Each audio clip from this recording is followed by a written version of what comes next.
नमस्कार मित्रांनो, मी आता भक्ती शक्तीमध्ये आहे। जगद्गुरु संत तुकाराम महाराज व छत्रपती शिवाजी महाराज भक्ती शक्ती उड्डाण पूल आहे। उड्डाण पुलाच्या खालून जाणारा जो बायपास आहे बघा, आहे अंडरपास बघा। तुम्हाला वाटतं का इथं रस्ता होता? हो, इथं रस्ता होता बरं का। जाणार येणारा सगळा रस्ता होता, जाण्याचा येण्याचा। तेव्हा तिकडे एक लॉरी बंद पडलेली आहे आणि रस्ता खाली तुम्हाला येताना दिसतोय। मधलं जे गार्डन आहे जॉगर्स पार्क बरं का, हे वॉकिंगसाठी ठेवलं होतं, हे सगळं गायब झालेलं आहे आणि हा सगळा रस्ता गाळाने युक्त झालेला आहे। याचं कारण काय आहे?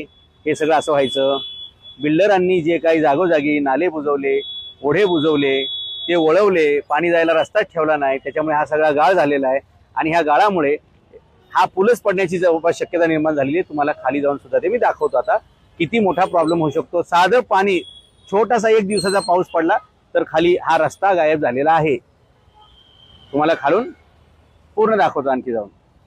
नमस्कार मित्रांनो, आता भक्ती शक्तीच्या त्या सर्कलला जे काही झालेलं आहे ते सगळं तुम्हाला जवळून दाखवायचं आहे की ज्यावेळी पावसाचं पाणी येतं आणि त्याच्याबरोबर त्या गाळ येतो, तो गाळ कसा म्हणजे तो गाळ कसा काळ बनतो हे दाखवण्यासाठी मी इथं आलेलो आहे। इथलं सगळं खालचं वाहून गेलेलं आहे, हे तुम्हाला दाखवता येईल। हे बघा, हे असं सगळं वाहून गेलंय। खाली रस्ता आहे बरं का, तुम्हाला वाटणार नाही ते खाली रस्ता आहे, पण इथे खाली रस्ता आहे। हा सगळा गाळ वाहून आलाय। तुम्हाला तो पडलेला खांब दिसतोय का? हा खांब पडलेला तुम्हाला दिसतोय, इकडे खांब पडलेला दिसतोय, इकडे खांब पडलेला दिसतोय, इकडे खांब पडलेला दिसतोय, इकडचं हे बघा, हे सगळं असं आहे। जवळून दाखवतो, हे बघा सगळं हे वाहून गेलेलं आहे। हे काय आहे? पोकळ काम, बिलो 20%, 30%, 40%ची कामं। म्हणजे 100 रुपयाचं काम असेल तर आम्ही 70 रुपयात करून देऊ, 60 रुपयात करून देऊ आणि मग त्या कामाची अशा प्रकारे वाट लागते। हे बघा, हे गेले की नाही वाहून? दिसतंय का वाहून गेलेलं? दाखवतो तुम्हाला। हे वाहून गेलेले वस्तू नाहीत, सिमेंट कॉन्क्रीट हे नाहीये, यात दिसतंय हे भ्रष्टाचार आहे। हे बघा बघा,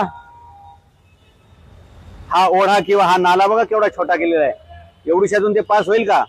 ते पाणी पास झालं नाही, ते गाळ सगळा जमला, त्या गाळाने सगळं हे रूपांतर केलेलं आहे। बघा, हे सगळं वाहून चाललेलं इथून आहे।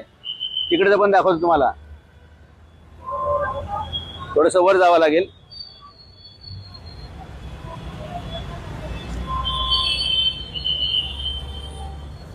ओय येस,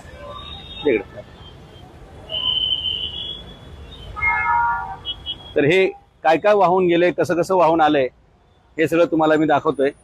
जास्त पुढे जाता येणार नाही।